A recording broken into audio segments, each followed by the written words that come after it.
რუსეთი დიდ ხაფანგში შევიდა, ეს ვეღარ გათვალეს.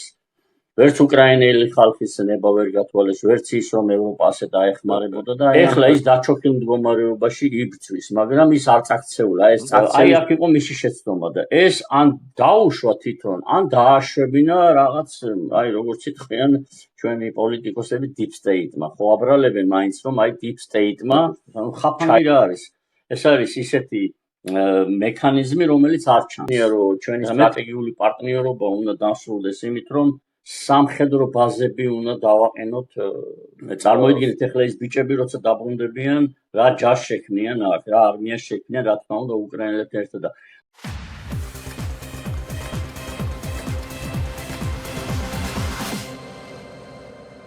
გადაცემის პარტნიორია Coca-Cola. სიმართლე რომ თქვა, ჩვენს ქართულ მედიაში სულ იწვევენ პირებს, რომლებიც მეტნაკლებად ცნობილები არიან, ცოდნებს, რასაკვირველია, ვაღიარებ რომ ცოდნებს, კომპეტენტურებს, ექსპერტებს, პოლიტიკოსებს, ჟურნალისტებს, არასამთავრობო ორგანიზაციების წარმომადგენლებს, მოკლედ, მოდი ასე ვიტყვით, თქვენის ნებართვით გამოჩენილებს მეთქი. თუმცა ამავე სივრცეში არიან მოქალაქეები, რომელთა აზრებიც ძალიან საინტერესოა და მე ვის აზრებსაც ვიზიარებ, ვცდილობ ხოლმე რომ ისინი მოვიწვიო ეთერში, აი ერთ-ერთი არის მაგალითად ბატონი ბაგრატ მეზურდიშვილი, რომელიც ჩემი დღევანდელი სტუმარი იქნება, სოციალებში ძალიან აქტიური მოქალაქე, მისი საჯარო პოსტების გავბედავ და ვიტყვი, ახლა ცხადი არ დამითვლია, მაგრამ რაღაც 95-97% ჩემთვის პირადად მისაღებია. სწორედ ის დაგველაპარაკება, მესმის რომ ის არ არის რაღაც ექსპერტი, პოლიტიკის ექსპერტი, მაგრამ ის დაგველაპარაკება უფრო საერთაშორისო პოლიტიკაზე მათ შორის. მე მივესალმები ბატონ ბაგრატს, მოგესალმები ბატონ ბაგრატ, ძალიან დიდი მადლობა რომ ხართ ჩემი სტუმარი. პირველ ყოვლისა მინდა გთხოვოთ უფრო კარგად გააცნოთ საკუთარი თავის საზოგადოებას და უკვე შემდგომ დავიწყოთ ესეთ სიღრმისეული ლაპარაკი იმ საერთაშორისო თემებზე, რომლებიც აქტუალურია, დარწმუნებული ვარ ჩვენი აყურებლისთვის საინტერესო. კი ბატონო, მოგესალმებით. ვარ 65 წლის, თბილისელი, მუშაობ სულ სხვა სფეროში, ანუ პოლიტიკა ჩემგან ძალიან შორს იყო და არა ვარ სპეციალისტი, ასე ვთქვათ, მაგრამ ვაკვირდები მოვლენებს და ეს მაწუხებს მე. აქედან გამომდინარე, წერ ხოლმე ჩემს მოსაზრებებს, კარგია თქვენ რომ ასე ვთქვათ, ეცნობით მათ ასე დამახასიათეთ. მზად ვარ თუ რაიმე არის ისეთი, რომელიც წაადგება ქვეყანას, გიპასუხოთ ან განვიხილოთ. ეს ჩემი მოსაზრებები ეხება იმას, რომ ქვეყანა უფრო უკეთესი იყოს. ანუ ჩემი ხედვიდან, როგორ ხედავ, ერთი ჩვეულებრივი მოქალაქე თუ როგორი უფრო მომეწონებოდა და როგორი უფრო დაცული იქნებოდა ჩემი ქვეყანა, რომ 4 შვილი მყავს და მათთვის ჩემი პოზიცია, ანუ ომში არა ვართ მართალია ცხელ ომში, მაგრამ ფაქტიურად ესეც ომია და ვიფიქრე რომ ეს პოსტები თუ სხვა არაფერი არ შემიძლია ახლა ამ ეტაპზე გავაკეთო და ეს პოსტებს რომელსაც მე ვწერ, ვცდილობდი ვიღაცისთვის მიმეწვდი ხმა და საზოგადოებაში ძირითადად და წამომეწია ისეთი თემები. თქვენ ახსენეთ რომ ცხელ ომში არა ვართ ჩვენ. აბსოლუტურად გეთანხმებით, მაგრამ ომი როგორც ასეთი, მიუხედავად იმისა, რომ საზოგადოების ერთი ნაწილი თითქოს გაურბის ამ სიტყვას, ომი როგორც ასეთი მაინც არსებობს. არ არის ამას ალბათ ცივი ომიც არ ქვია, მაგრამ ომის რაღაცა ფორმა მაინც იმიტომ რომ კონფლიქტი როგორც ასეთი რუსეთსა და საქართველოს შორის არ ამოწურულა. აი თქვენ როგორ უყურებთ აი ამ პროცესს და რამდენად არის დამოკიდებული რუსეთ-საქართველოს კონფლიქტის ამოწურვა უკრაინა-რუსეთის კონფლიქტის ამოწურვაზე, როცა იქნება მაშინ. ხო, ეს საინტერესო დასვით ძალიან. ნუ ჩემი ხედვით როგორ არის ახლა ჩვენ არის ჯერჯერობით გვაქვს სიტყვიერი ომი, ანუ ცხელი ფაზა 2008-ში დასრულდა, შემდეგ ეს არსად არ წასულა, არ გამქრალა. ეხლა მიდის ესეთი ხალხს და რუსეთს შორის არის ეს ომი. ანუ ჩვენ მოქალაქეები სხვადასხვა ფრონტზე, სხვადასხვა ფორმით, მე მაგალითად პოსტები ზოგი გამოდის ქუჩაში აქტიური 600 დღიანი უწყვეტი მიტინგები გვაქვს. ზოგს აქვს აი ესეთი პროტესტი, როგორც სხვადასხვა რესტორანს ლოზუნგები აქვს თავის რესტორანში და ასე შემდეგ და აი უკრაინასთან ანუ ეს არის სიტყვიერი ომი, ანუ სიტყვიერი ომი არასოდეს არ არის ცხელი, მაგრამ ის არის რაღაც პრეცხელი, ანუ ცხელს უძღვის წინ, ჩემი აზრით. და აი უკრაინასთან რაც ბრძანეთ, ესე იგი უკრაინა არ შეეგუა ამ სიტყვიერ ომს და რუსეთმა ჩემი აზრით რუსეთი დიდ ხაფანგში შევიდა ეს 2022-ში, მეორედ შევიდა ამ ხაფანგში და ვერ გათვალა ძალიან ბევრი რამ, იმიტომ რომ მოძველდა ეთქობა კგბ-ს ეს მეთოდები ვეღარ გათვალეს. ვერც უკრაინელი ხალხის ნება ვერ გათვალეს, ვერც ის რომ ევროპა ასე დაეხმარებოდა და აი ამ ყველაფერმა განაპირობა რუსეთის, ესე ვთქვათ, ფაქტიურად მე ვიტყოდი დაჩოქება. ანუ ეხლა ის დაჩოქილ მდგომარეობაში იბრძვის, მაგრამ ის არ წაქცეულა, ეს წაქცევის მომენტს ველოდები და ჩვენ რაც შეეხება ჩვენ მცირე რიცხოვანი ერი ვართ, არ გვაქვს ამის რესურსი, ვერ შევაქცევთ. აი თქვენ წაქცეულ მდგომარეობაში ველოდებით რომ რუსეთი წაიქცევა, თუმცა დაჩოქილ მდგომარეობაშია. ჩვენ მე და თქვენ თაობის წარმომადგენლები კარგად ვიხსენებთ და კარგად გვახსოვს როდის და როგორ დაინგრა საბჭოთა კავშირი. ის ერთი ხანობა წაქცეული იყო, თუმცა უდები არ მოიქნიაო, თუ ვინმე მეტყვის, მე ვინმეს არ დავეთანხმები. უდები მოიქნია მათ შორის ჩვენთანაც, ჩვენი მიმართულებითაც. რამდენად და ოღონდ მოულოდნელად მოხდა 85-ში დაიწყო ეს პერესტროიკა და 91-ში საბჭოთა კავშირი 6 წელიწადში აღარ. არა ის ძალიან მძლავრი იმპერია იყო, ყოველ შემთხვევაში ასე გვეგონა. მეც და თქვენს ასე მგონია მე. რამდენად იქნევს კუც ერთია და რამდენად მოგვიყოლებს აი ამ ნამცხრევებში დაჩოქილ მდგომარეობაში და მე უკვე წაქცეულ მდგომარეობაში რუსეთი, რომელიც მე გეთანხმებით და არსებითად გეთანხმებით, რომ ის მარცხდება კონცეპტუალურადაც, მისი იმპერიულობა წესითა და რიგით უნდა დასრულდეს და სწორედ უკრაინა და არც ერთი სხვა სახელმწიფო პოსტსაბჭოთა სივრცეში არ იქნებოდა და სწორედ უკრაინა ყოფილიყო მისი ესეთი დამანგრეველი, ხო, აქ მარტო რაღაც მაღალ ტექნოლოგიებზე, დრონებზე და ხელოვნურ ინტელექტზე არ ვამახვილებ ყურადღებას. ყველაზე მსხვილი ლუკმის გადაყლაპვა მოინდომა უკრაინის სახით და იქ გაეჭხირა ეს უკრაინის ძვალი. მაგრამ რამდენად მოიქნევს კუც და რამდენად დაგვაზარალებს მათ შორის ჩვენს ის მაინც რევანშისტული სახელმწიფოა, რომელიც მუდმივად ცდილობს, რომ რაღაცა თავისი იმპერიული ამბიციები განახორციელოს სხვაგანაც. ხო, ჩემი აზრით დაჩოქილი იმიტომ თქვი, რომ მას აქვს ჯერ კიდე რაღაც რესურსი. არის ალბათ თქვენც ხდებათ ესეთი პოსტები, რომ ის უკვე დამთავრდა და ასე შემდეგ, ჯარი აღარ ყავს, ვერ აწარმოებს, ყველაფერსაც აწარმოებს. ანუ შედის ეს კომპონენტები სხვადასხვა გზა ეს მოახერხა პუტინმა, ეს უნდა ვაღიაროთ, მან მოახერხა და აი ამ დიდი სანქციების ქვეშ ის მაინც ახერხებს ყველანაირი ტიპის კომპონენტის შეტანას ჯერჯერობით. მიუხედავად ამისა, მაინც აწარმოებს, ანუ ის არ ჩამორჩენილა. კი აქვს ტექნოლოგიებში ჩამორჩენა, მაგრამ ის რაც ქონდა, იმას მაინც აწარმოებს. გახსნა ფინეთში 100-ზე მეტი ბაზა გახსნა, მე ეს პოსტი მაქვს მიდევს. ასევე რეგიონებში გადაისროლა ახალი 300,000 ომონში და 300,000 როსგვარდიაში დაამატა. ეს გააძლიერა ბოდიში მანამდე სად გახსნა ფინეთში? ფინეთის საზღვართან. აი ნატოში როგორც შევიდა ხო, ბოდიში სიტყვა შემეშალა. ანუ საზღვარი, რომელიც არ იყო ნატოს საზღვარი ნატოსთან, უკვე გახდა ხო ეს დაახლოებით 1000-1500 კილომეტრამდეა და აი აქ გააკეთა მან ბაზები განათავსა და მე ამაზე მიდევ სტატისტიკური პოსტი, ახლა ციფრები იმდენია რომ ვერ დავიმახსოვრებდი და ამას რატომ ვიტყვი რომ ის დაჩოქილია, მაგრამ ახერხებს აი ამ მინიმალურის გაკეთებას და უკრაინა აი შეცდომას არ დაუშვა, იცით ჩემი აზრით, რომ პირველად ყველაზე მსხვილი ლუკმას კარგად ვიტყვი რომ მსხვილი ლუკმას დაეტაკა და არა წვრილ-წვრილს და შეეძლო ეს გაეკეთებინა სხვა ადგილიდან დაეწყო რა და იქიდან გაეგრძელებინა შემდეგ უკრაინისკენ და აი ჩემი აზრით ახლა უკრაინა რომ უცებ წარმოვიდგინოთ რომ უკრაინასთან ის არ ყოფილიყო ამ კონფლიქტში. ეს აი ამოდენა მასა 2 მილიონ ნახევრამდე არის ჯარი.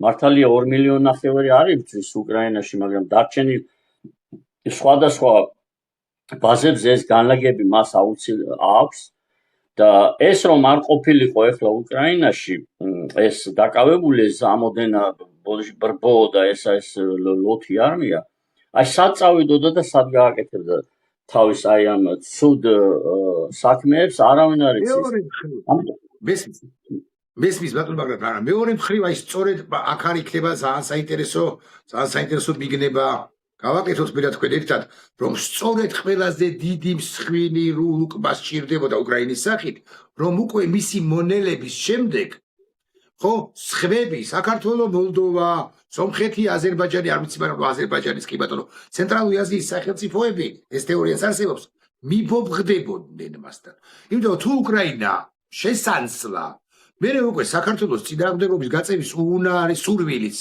მით უფრო დღევანდელ საქართველოს მე მაინც და მაინც შიდა პოლიტიკაზე არ მინდა ლაპარაკი და რაღაც პოლიტიკურ პარტიებზე თუ მართულ კლასზე მაგრამ ხო წინააღმდეგობის გაწევი აღარც იქნებოდა და ვიღაც ეხლაც არა ვარ და მით უმეტეს მე არ იქნებოდა თუ უკრაინას შესანსლავდა ეს იყო თუ არა ეგრეთ წოდებული მის კალკულეიშენი ანუ არასწორი კალკულაცია 3 დღეში ავიღებ კიევს 5 დღეში დავამთავრებ ომს და მართლაც ეს განწყობები შეიძლება უკრაინაში იყო ამგვარი რომ აიცი რა მართლა ძლავრი სახელმწიფოა მაგრამ სისხლმა უმართებული სიტყვაა და თუ მაყურებელიც გამიგებს ტრაგედია თუ გნებავთ ასე ვიტყვი აი შეადუღაბა საზოგადოება უკრაინული პირველი რაც ვთქვი აი ამ თქვენთან აი ამ საღამოს იყო ის რომ ის შეცდა და ხაფანგში შევიდა მან ვერ გათვალა ეს ანუ ის არ ელოდა იმას რაც მოხდა ამიტომ დაგეგმარება მისი ჯარის რაოდენობა რაც მას ყავდა განლაგებული და ასე შემდეგ მას გათვლილი ჰქონდა სწორედ ბრძანეთ 60 დღეზე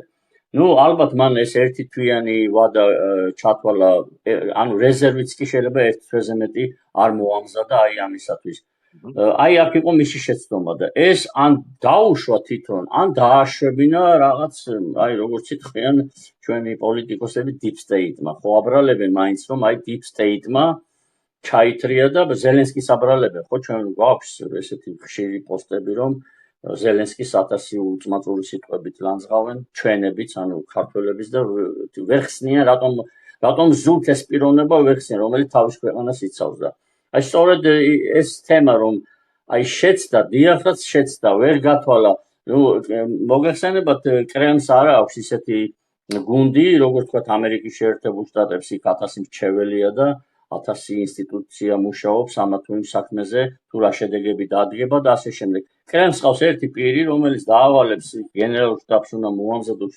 კიევის აღება და ისინი აღარ განეხილავენ ანუ პუტინს ვერ შეეწინააღმდეგებიან და ვერც გაუბედავენ იმის თქმას რომ მოდი ჯერ კიევი არ ავიღოთ მოდი ჯერ თბილისი ავიღოთ მოდი ჯერ კიშინევში შევიდეთ აი ეს ვერ გაუბედეს და ეს ძალიან კარგია თუ ვერ გაუბედეს ასევე მეორე ისიც ვიცი რომ მათ მარაგები რომელიც ჰქონდათ და ამ საქმიანობისთვის მომზადებული სრულად არ ჰქონდათ მიზიდული ასე ვთქვათ აი ამ ტერიტორიაზე სადაც შეჭრა იმიტომ რომ როგორც აღნიშნე მათ ერთ კვირაში მაქსიმუმ უნდა ეს გაესუფთავებინათ ყველაფერი როგორც ადრე ყირიმის დაკავება მოახერხეს აი ეს იყო მისი დიდი შეცდომა და ხო დიახ, ძალიან გოდის ვიხდი, დიახ. ხო, აქედან გამომდინარე, ჩვენი გათვლა სწორედ ის იყო, რომ ძალიან კარგი რომ ეს შეცდომა დაუშვა. რა თქმა უნდა, ეს ცუდია უკრაინელი ხალხისთვის, მაგრამ აი სხვები რომ გადაეყლება, მე უკრაინას უფრო ადვილად მოერეოდა, იმიტომ რომ მას ექნებოდა ფრონტის ხაზი როგორც ჩვენგან, შავი ზღვის საკადორიიდან, ანუ უფრო სამხრეთ აღმოსავლეთით, უფრო მოშორებით, აი ოჩამჩირას, ფოთის და ბათუმის პორტებს გამოიყენებდა ძალიან ეფექტურად. ჩაუკეტავდა საზღვარს მთლიანად აი ბაქო ჯეიჰანის მილსადენს და ასე შემდეგ. ანუ ის ამით მოიპოვებდა ჩინეთზეც გარკვეულ ბერკეტს, იმიტომ რომ ერთი გზა ერთი სარტყელი ხო ჩვენზე გადის ასე რომ ვთქვა და აი წარმოიდგინეთ ახლა რუსეთი რო აკონტროლებს აი ამ შუა დერეფანს. ჩინეთზე უჩნდებოდა მას ერთ-ერთი ეფექტური ბერკეტი, ჩემი აზრით. და ჩინეთი ისე ვეღარ დაელაპარაკებოდა როგორც ახლა ელაპარაკება და გაზის და ნავთობის ფასს ამოღების ანუ თვითღირებულებაზე უფრო დაბალ ფასად ანუ ფაქტიურად არაფრად აღარ თulis პუტინს ის სრულად ანუ თავისი სტრატეგიული ამოცანები აქვს განსაკუთრებით რუსეთის აღმოსავლეთ ჩაკეტავდა ამას პირველი შეცდომა ეს იყო რომ მას უნდა მოეხერხებინა და ეს შავი ზღვის აკატორია ჩვენი მეშვეობით უნდა გაეკონტროლებინა ის გააკონტროლებდა გიუმს უფრო კარგად სასომხეთს პაშინიანს უცებ გააქრობდა აზერბაიჯანს ჩაუკეტავდა თურქეთთან სახმელეთო გზას და რაღაცნაირად მოაგვარებდა ის ერდოღანთან საქმეს. ამიტომ ჩემი აზრით ეს შეცდომა იყო, რომელიც ეს მას ძალიან ძვირად უჯდება და პოპყავს. ეს შეცდომა ლოგიკა არის, რასაც ბზარებთ თქვენ. თუმცა მე სამხედროებისაგან მსმენია სხვა ლოგიკას, მაგრამ არა აქ ხამას მნიშვნელობა პრინციპში ერთ და იგივე რამეს ვსაუბრობთ. დააშვებინა თუ არა უკრაინაში შესვლასთან დაკავშირებით შეცდომა დასავლეთმა. ნახეთ მე რა მსმენია სამხედრო პროფესორი სამხედროებისაგან, რომ ბუჩამდე პრაქტიკულად კიევამდე მიუშვა. აი ესეთი უხეშად კიევამდე მიუშვა და ხელი დაადებინა კიევისთვის და მერე უცებ ჩაუკეტა.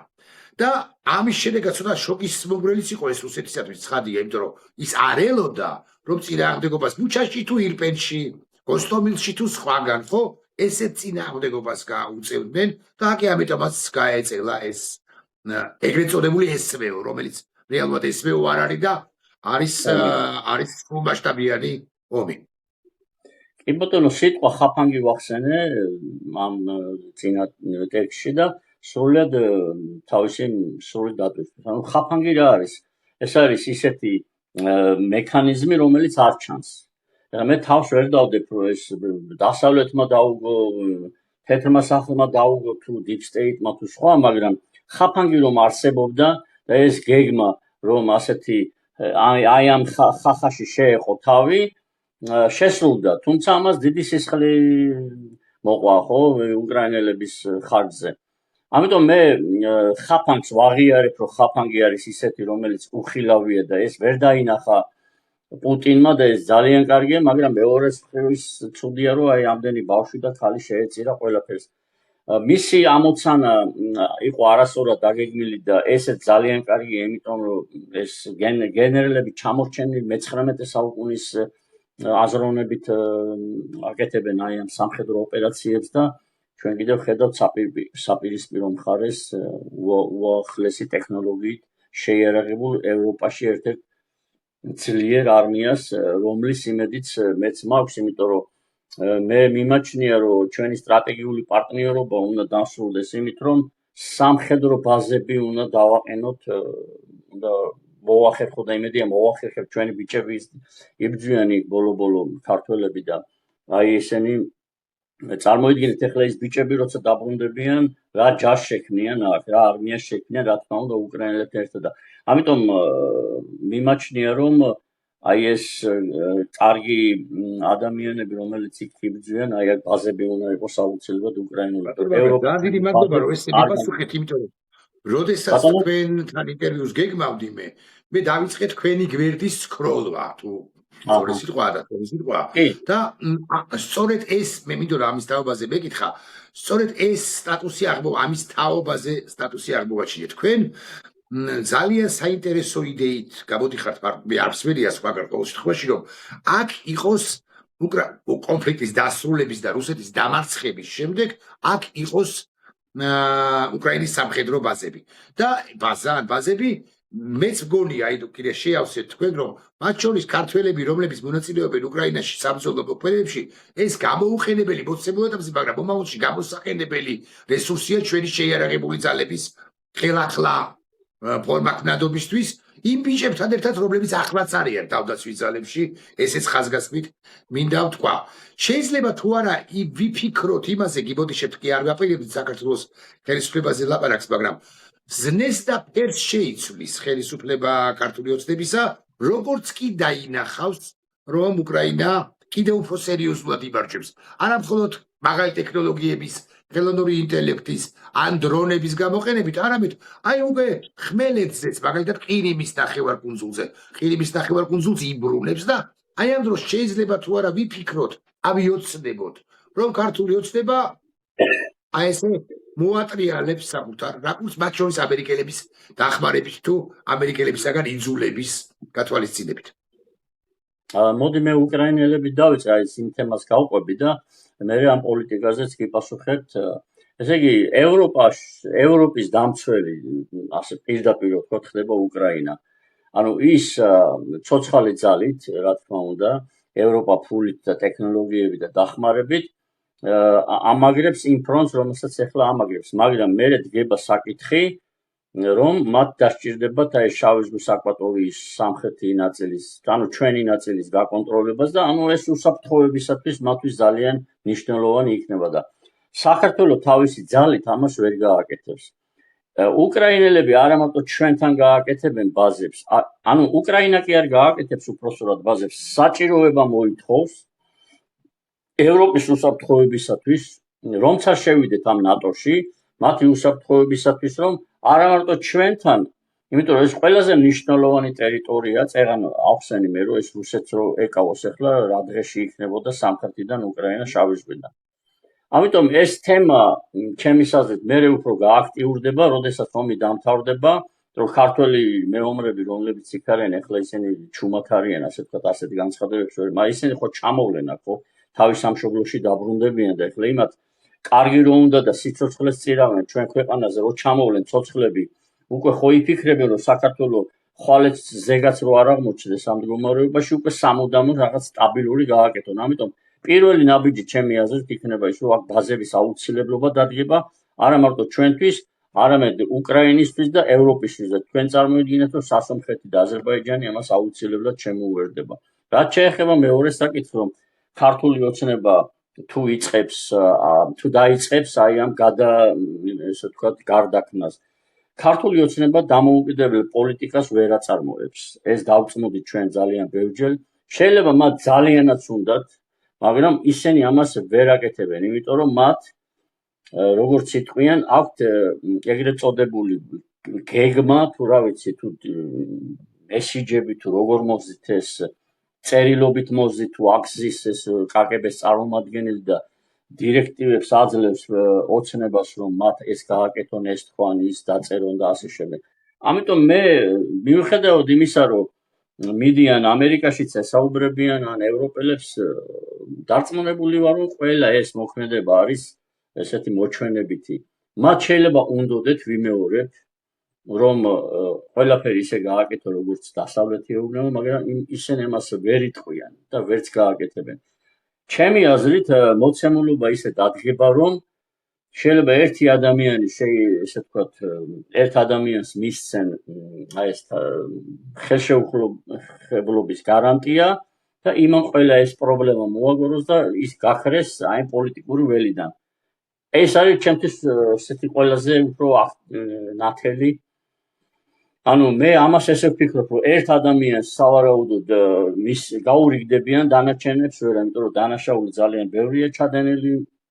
ამაზე ადამიანებმა დამნაშავეობა პასუხი უნდა აგონ და ამას ვერავინ ვერ გაექცევა, ხოლო ჩვენი ამოცანა რა არის ამ ეტაპზე, რომ რაღაცა მშვიდობიანად მივიდეთ აი ამ ომის დასრულებამდე და მიხარია და ასევე მიხარია ის, რომ რაღაც წვლილი შეგვაქვს. მე არ შემაქვს პირადად ეს წვლილი ვერ ვომობ, მაგრამ სამაგეროდ საქართველოს ომობს, ამიტომ აი ეს ამბიჭებს რომ თქვენ ოქროს ძეგლი უნდა დაუდგათ, იმიტომ რომ ძალიან მაგარ საქმეს აკეთებენ, საშვილიშვილო საქმეს და მათი ესე ქართული ჯარის ესე ვთქვათ შტაბში ყოფნა ჩვენთვის, ჩვენ მათ უნდა ვეხვეწოთ და ხალიჩები უნდა დაუგოთ, რომ საქართველოში შექმნან. ვიცი რომ რაღაცა წკეთდება რაღაც და ქართული ჯარი არ არის, საერთოდ მაჩანჩალა და ჩამორჩენილი, როგორც ამას ზოგიერთი წარმოუჩენს, რაღაც წკეთდება. ფარულად არ ახმაურებენ, კი ბატონო ეს კარგია, მაგრამ აი იმათი ჩამოსვლა 10 ჯერ და 20 ჯერ გაზრდის, ჯერ სტიმულს გაზრდის, მეორე მოსპობს აი ქუჩის მენტალურ განწყობებს და ასე შემდეგ, ანუ პოლიციაშიც იცით რომ არის ეს განწყობები და აი ასწევს უცებ პატრიოტულ ტონს და ამას ძალიან მალე უნდა. მე არ ვიცი ახლა ეს წელს მოხდება თუ მომავალ წელს ეს არ არის, მაგრამ ერთი კითხვა. როდესაც თქვენ ომის და ან მე ომის დასრულებაზე ვსაუბრობთ, ან თქვენ ან მე ან სხვები, ჩვენ რას გულისხმობთ ომის დასრულებაში? უბრალოდ ჩემთვის როგორ არის პირადად?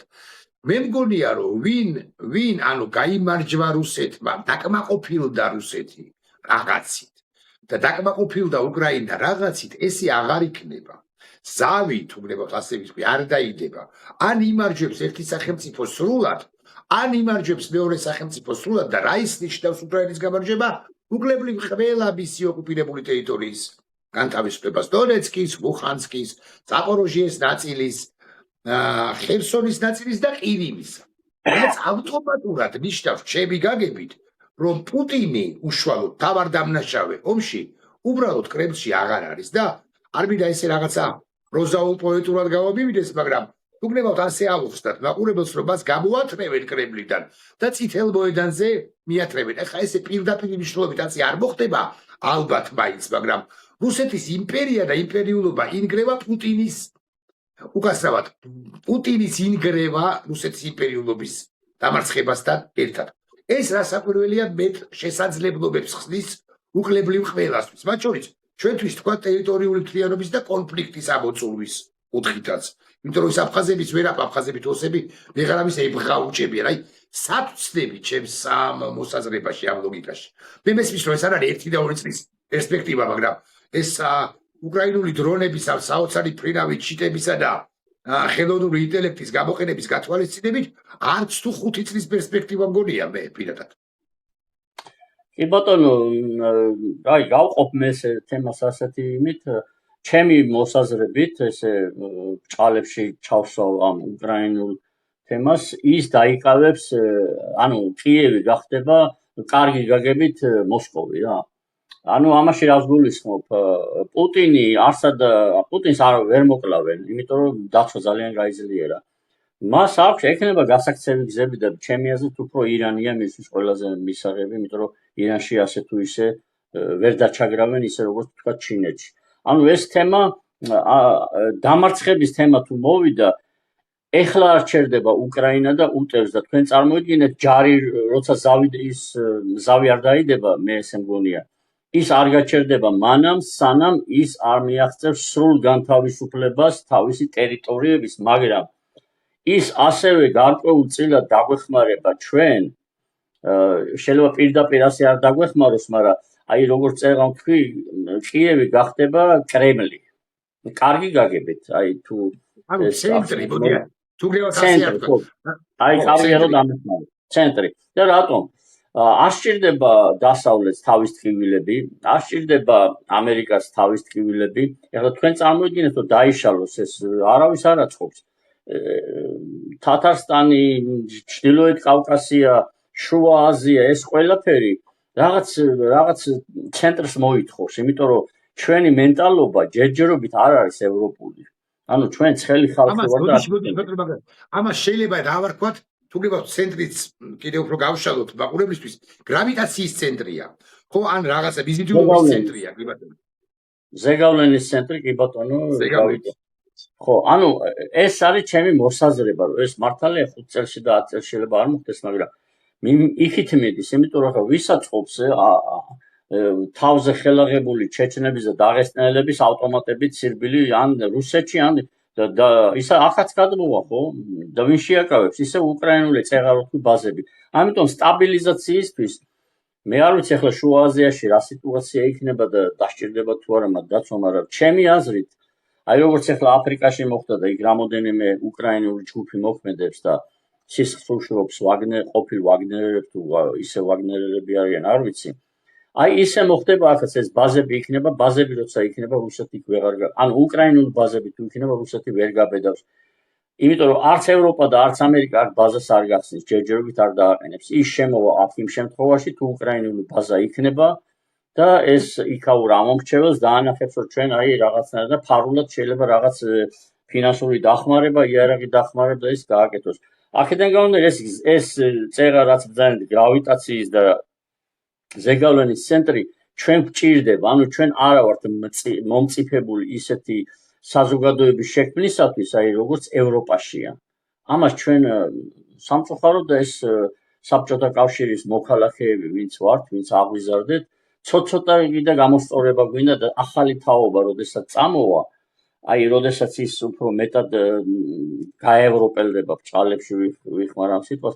მე შეიძლება იმ საზოგადოებაზე ფიქრი, მაგრამ ჯერჯერობით ვინაიდან გვახასიათებს ეს რაღაც იგივე პოლიტიკაში სიტყვის გატეხა, იგივე რაღაც ფულზე დახარბება და ასე, კი ფულზე იქაც ხარბდებიან, მაგრამ ჯერ შორსა ვართ.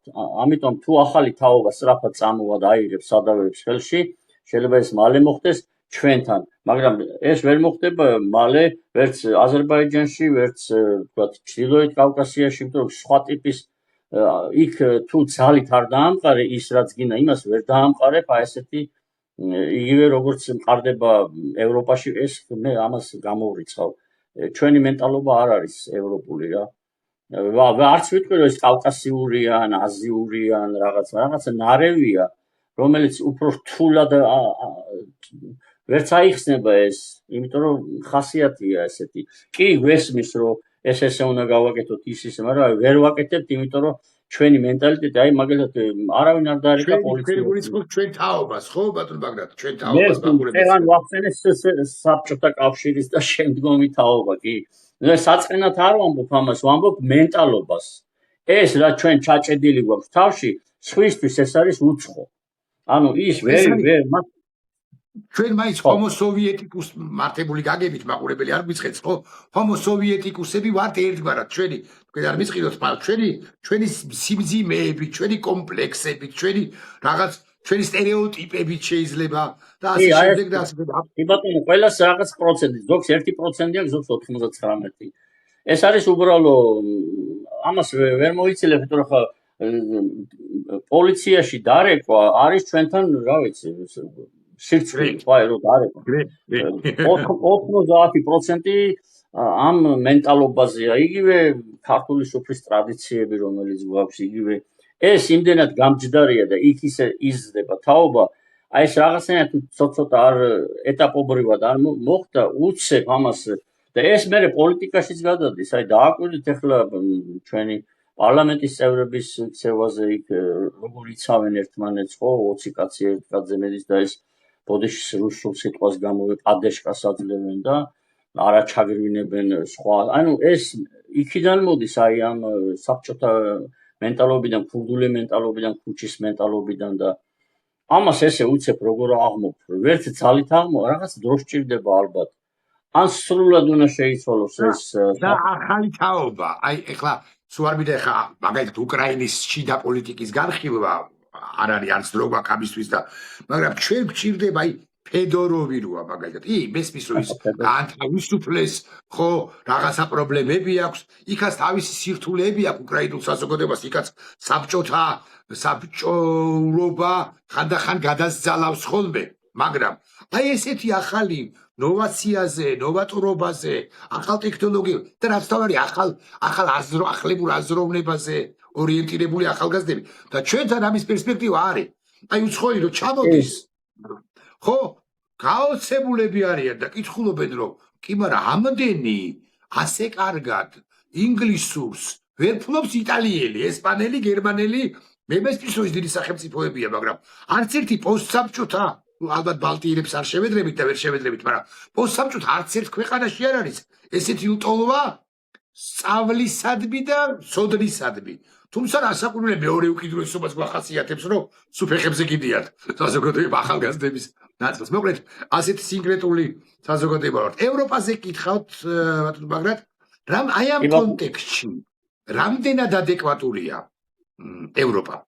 მესმის მან მიიღო 2021 სანქციების პაკეტი მაგალითად რუსეთის წინააღმდეგ. მესმის რომ ხმამაღალ განცხადებებს აკეთებენ ევროპელი ლიდერები. მაგრამ პრეზიდენტ ტრამპის საყვედურები, ან პოლიტიკა საყვედურები ევროპის მიმართ პერსონალურად მე კი გამაკრიტიკებენ ანტიტრამპისტები, მაგრამ მაინც ხომ გონია რომ თლად უსაფუძვლო არ არის. ეხლა მე გარშევალ სიღრმეებში გრენლანდია, დანიის არის თუ ამერიკას სჭირდება თუ არა, მესმის ფორმები არ უარგა 47 ლიდერს შეერთებული შტატებისა შესაძლოა, მაგრამ აი ირანის კონტექსტში შემოსაზრებით ადეკვატური, თლად ადეკვატური, განსაკუთრებით ბრიტანეთი, ესპანეთზე რომ აღარაფერი ვთქვათ, არ იყო. და ასე შემდეგ და ასე შემდეგ. აი, რამდენად ადეკვატური მოთამაშეა მოცემულ ეტაპზე სოფლიოში ევროპის კონტინენტი. ხო, ევროპაზე მე ბევრი კრიტიკა მაქვს დაწერილი და ხანდახან ვლანძღავ კიდეც. ანუ ჩემი აზრით ევროპა არის იდეალური, სოციალურად მოწყობილი, დემოკრატიულად განვითარებულია ბიზნესი და ასე შემდეგ, საბანკო სექტორი, ყველაფერი სწავლა და ასე, მაგრამ მათ ერთიანი საგარეო პოლიტიკა აქვთ მკვდარი, პირდაპირ. ეს არის ძალიან ესეთი ცუდი სიტყვა, მაგრამ ტლანქი ზანტი, რა ვიცი, რა შეიძლება, რა სიტყვა კიდე შეიძლება მოვიფიქროთ, რომ ევროპას არ აქვს ეს მოქნილი პოლიტიკა. ის მას უნდა რომ ქონდეს, მაგრამ იმდენად ბიუროკრატიული მექანიზმებია, იმდენად ბევრი რაღაც სტრუქტურაა შექმნილი, იმდენად გართულებულია ხმის მიცემა თუ სხვა რაღაც. აი ამერიკის სტილის რომ გახდეს ევროკავშირი, უცებ წარმოვიდგინოთ, მოწყვიტეს ეს საშინაო პოლიტიკა და საგარეო განაცალკევეს და გააკეთეს აი როგორც ტრამპის ადმინისტრაციას აქვს მდივანი, ვიცე-პრეზიდენტი, ჰექსეტი, ომის სამინისტრო და პრეზიდენტი. აი ესეთი ტიპის უნდა გააკეთონ, იმიტომ რომ იმოქმედონ და თუ ეს ამას შეძლებენ, მაშინ კი ბატონო, მაგრამ 1000 ბლოკი შექმნეს, ხან რა დაარქვეს და გამოვიდა რომ საბოლოო ჯამში მაინც უნდათ რაღაც გააკეთონ, მაგრამ ვერ აკეთებენ, იმიტომ რომ გადაწყვეტილებას ვერ იღებენ და თუ გადაწყვეტილებას ვერ იღებენ, შემდეგ ვერ მოქმედებენ. და ტრამპს რაც შეეხება, ტრამპმა ვინაიდან ეს ყველაფერი იცის, აკეთებს ისეთ განცხადებას, რომ იმ განცხადებამ მოიტანოს რაღაც ის შედეგი, რაც მას ჩაფიქრებული ჰქონდა. ეს არის ჩემი მოსაზრება. გააკეთა ესეთი გასვლის განცხადება ევროპიდან და დაფაცურდნენ მერციც, მაკრონის, სტარმერიც და დღეს უკვე ახალი პრემიერიც და შექმნეს რაღაცები, გააკეთეს, დაიწყეს. ანუ იმ განცხადებამ, იმ ცუდმა განცხადებამ, რომელიც არ მოგწონს თუ მოგწონს, რა მნიშვნელობა აქვს, შედეგი მიიღო იმ კაცმა და საერთოდ არ აინტერესებს ვინ რას დაწერს მასზე. რატომ აკეთებს გრენლანდიაზე ამ განცხადებას ასეთი ფორმით? იმიტომ რომ იქ არაფერს არავინ არ ინძრევა, არ დებენ ამაში ფულს.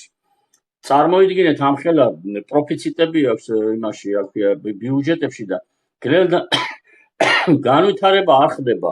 ანუ განვითარებას ვიძახი იმ სამხედრო განვითარებას, თორე იქ იდეალური წყობაა სოციალური თვალსაზრისით და ასევე ბიზნესის მხრივ. მაგრამ სამხედრო არის, იმიტომ რომ ამერიკას აქვს უზარმაზარი რესურსი დაზვერვის და ინფორმაციები, რომელიც შემდეგ მუშავდება, იცით თქვენ ეს ჩემზე უკეთრო 1000 ინსტიტუტია, რომელიც მუშაობს სხვადასხვა კონტინენტზე და ეს იკრიბება შემდეგ ერთიანად და შემდეგ ანალიზები იდება თუ სად არის ჩინეთი ძლიერი, რაში ჩამორჩა იგივე ციფრულ სამყაროში, რას აკეთებს იგივე წყალქვეშა და ასე შემდეგ. ამიტომ აი ეს ფორმატი, რომელიც ტრამპს აქვს არჩეული, ლანძღე, წაართვი, თქვი ესე, მაგრამ შემდეგ ეს შედეგს მოიტანს, ეს მე ბევრს არ მოწონს კი, მაგრამ მე მაგალითად ფორმა არ მოწონს, მაგრამ შედეგი მომწონს. და ალბათ ჩემი აზრით ჩვენ ჯერ კიდე დავინახავთ თუ რა შედეგი მოყვება. ამაღამ ვიცი რომ ძალიან ძლიერი დარტყმები მზადდება, ეს 14 საწვავის შემავსებელი დაამატა ტრამპმა და აი ნახოთ რა შედეგი. გრენლანდიაზე რაც მკითხეთ, ჩემი აზრით აი ეს ტაქტიკა რომ მან ლანძღოს და თქვას რომ გრენლანდია მინდა ჯაშევიყვანას, ეს აფაცურებს ამ ადამიანებს და ახლო აღმოსავლეთზე, ბატონო ბაგრატ, ახლო აღმოსავლეთზე რაღა ახსენეთ ირიბათ მაინც.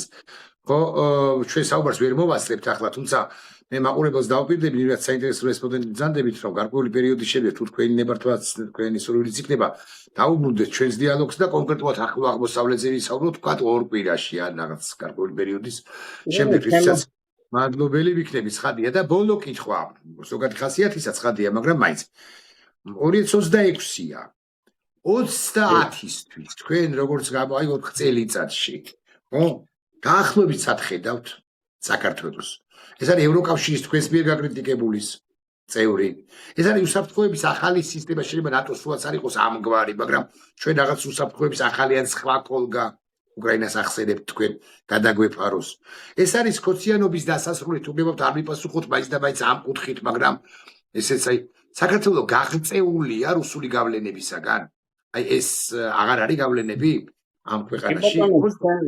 ჩემ მოსაზრებას ასე ვიტყოდი, რომ საქართველოს როგორც ახლა კი გაღწეულია, საქართველოს ვერ იმორჩილებს რუსეთი, მაგრამ ის მართავს სწორედ აი ოცნების მეშვეობით. ეს არის ფაქტი. არის უამრავი ფაქტი. ის, რასაც ჩვენ ვერ ხედავთ, ხედავს სხვა უცხო ქვეყნის დაზვერვის სისტემები, ესე რომ ვთქვათ. ანუ ჩვენ ბევრი რამე არ ვიცით, მაგრამ იცის ეს სხვადასხვა ქვეყნის დაზვერვა. ეს 100%-იანი ასეა. და რაც შეეხება 30 წელს მე არ მგონი აქამდე ვინმე მიაღწიოს გამოურიცხავ, იმიტომ რომ როგორც კი დამთავრდება უკრაინის ომი, თუ რუსეთმა წააგო ეს ომი და ის აუცილებლად წააგებს, მაშინ უკრაინის ჯარი ბაზები თუ გაიხსნა, ეს მე მნაჩნია სასიცოცხლოდ მნიშვნელოვანი, თუ არ გაიხსნა ბაზები, შეიძლება ეს ჯარი რუსეთმა მაშინ უკრაინიდან გაყვანილი გაფანტოს სხვადასხვა მცირე რესპუბლიკებში, პატარ-პატარა ბოდიში რესპუბლიკებში, მცირე რაოდენობით, იმიტომ რომ მას ურჩევნია იმ ჯარმა ძარცვოს სხვა ქვეყნები, ვიდრე საკუთარი სახელმწიფო ქვეყანა, იმიტომ რომ ეს ჯარი რო შევა, წარმოიდგინეთ ახლა მილიონზე მეტი დასახიჩრებული და ფსიქოლოგიურად დაავადებული ადამიანი რუსეთის სივრცეში ავტომატით თან ბოდიში დალეული რას გააკეთებს ის, როცა მას ფული გამოელებოდა, ის ხელფასი აღარ იქნება, სადაა სამუშაო რუსეთში აღარაა. ის არ წავა კარტოფილის ამოსაღება და ის არ წავა ჩარხზე არ დადგება რაღაც ზეინკლად და ამიტომ თქვი უკრაინის სასიცოცხლოა ჩვენთვის, რომ თუ უკრაინის ბაზები არ გაიხსნა და ჯარი აქ რაღაც ნაწილი თუნდაც ბაზაზე 100 კაცი არ დადგა, რუსეთი გაბედავს და 1% დაუშვი მე ასეთი ვარიანტი, რომ ის აუცილებლად შევა სხვადასხვა რესპუბლიკებში და მე მგონი ერთია შესვლა ბატონო ბაგრატ და მეორეა ერთია შესვლა და მეორეა და შენარჩუნება რუსული პარადაკისა თქვენი ნებართვით ასე ვიტყვით რუსულად, ხო, რაც ფრიად გაუჩნდება, მით უფრო თუ ჩვენი ქვეყანა ხელისუფლება ალბათ მაინც როგორც ამ ხელისუფლებას არ გულისხმობ, მომავალი ხელისუფლება ადეკვატური იქნება სწორედ უკრაინასთან ერთად ან უკრაინის კონტექსტში. ბაზა კიდე თუ არ დააყენა მაშინ როგორ აბა? ანუ თუ ბაზა იქნება ვერ გაბედავს და თუ ბაზა არ იქნება რა დაუშვებს? არა, ქართული ხალხიც დაუშლის მეთქი ამის თქმას. ვცდილობ ვერ შენარჩუნებია, თუმცა სულ ვარ 3 მილიონი და რამდენი ჯარი უნდა გამოიყვანო, რომ ჩვენ შევძლოთ, თან არ ვიცით რა გვაქვს ჩვენ, არავინ არ იცის რა გვაქვს, მე პირადად ამ სმენიას მე არ ახალი არაფერი არ აქვს ყოველ შემთხვევაში. ხო, ამიტომ ვერავინ თან ბრძანებას თუ მიიღებს ჯარი, რომ ის აზარმაში უნდა იყოს, ვინ გაბედავს იქიდან გამოსვლას. აი ეს ცოტა რთული თემაა, ამაზე ცოტა ნაკლები მაქვს ნაკითი. კი ბატონო. სხვა დროსაც ვიმსჯელოთ, კი ბატონო. ბაგრატ მეზურდიშვილი იყო ჩემი სტუმარი, უღრმესი მადლობა ბატონო ბაგრატ, ჩვენი ინტერვიუ გრძელდება 45 წუთი რამდენადაც ხვდები.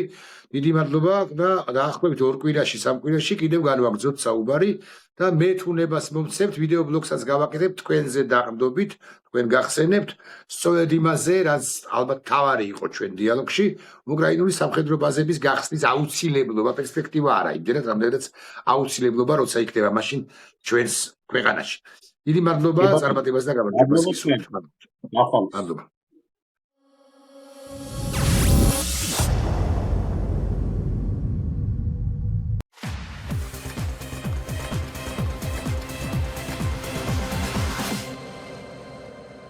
გადაცემის პარტნიორია კოკა-კოლა.